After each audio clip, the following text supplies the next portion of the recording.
Thanks for logging on to myfoxhurricane.com. So we are now starting to churn through this list. We're all the way down to Harold.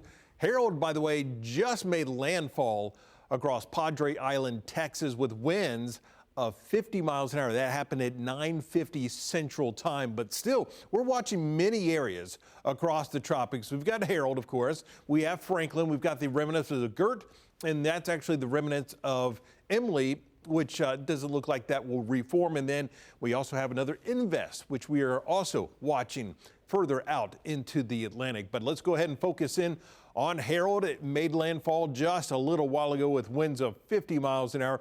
Now this is moving pretty quickly on towards the west-northwest at 21 miles an hour. So rainfall amounts between about 2 to 4 inches of rain. Could see some areas a bit higher than that, but because of the fast motion with this, that will limit its ability to really dump a lot of rain. Remember, rainfall accumulation is really a factor of the forward motion of a storm. It moves slower, has more time to drop more rain. Makes sense. It moves quicker and you're just not going to dump as much rain. So this will actually weaken fairly quickly as it moves across southern Texas into Mexico and start to work its way up into the southwest, which actually saw a lot of rain from the last system, Hillary, that worked its way through parts of the southwest. So really kind of an unusual pattern.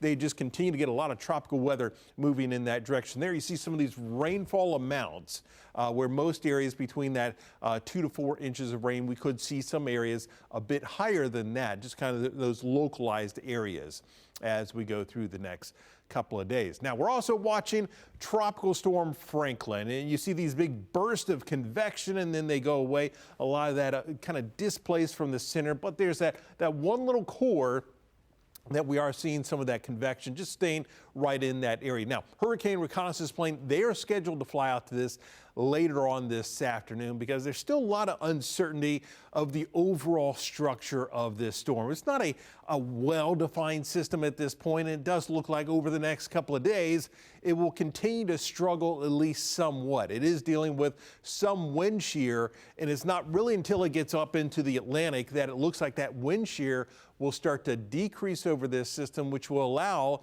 it to start to form a little bit better. But right now, winds are at 50 miles an hour. It's moving to the northwest at 7 miles an hour. So you see what happens with this. It works its way over Hispaniola over the next couple of days.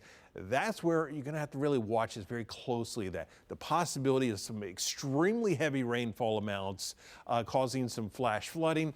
And then as it works its way up into the Atlantic, you see kind of bouncing back and forth. Those steering currents look like they'll still be fairly weak. You can tell that a couple of reasons. You see kind of bouncing back and forth. You also notice all the little icons very close to each other. So you're not seeing a whole lot of forward motion with this. It will be a slow moving storm, but eventually as it works its way a bit further onto the north, it does look like it will start that strengthening trend.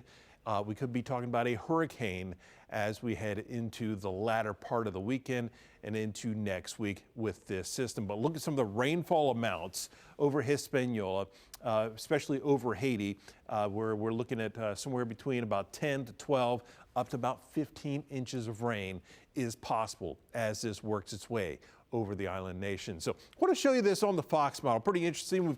We have Harold, we have Franklin. So watch these two systems moving over the next couple of days. You have the rain really racing on towards the west with Harold. You had the very heavy rains working their way over Hispaniola, but also notice one area, it's kind of sneaking in.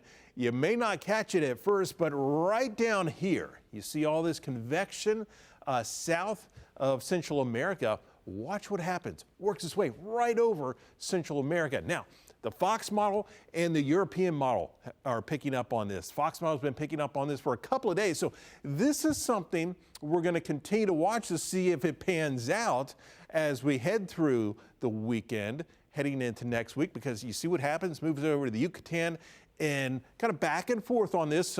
Sometimes the model pushes a little bit further to the west, sometimes a little bit further to the east. But the thing we have to watch is that as we're focusing in on Franklin strengthening in the Atlantic and Harold moving away, is do we have another system that kind of sneaks in from the south, from the Pacific, moves across into the Atlantic basin, eventually finds its way into the Gulf of Mexico and starts to strengthen. That is a possibility. Now, still ways off, and this is something we will continue to watch as we go through the next several days, and we'll keep you updated right here on myfoxhurricane.com.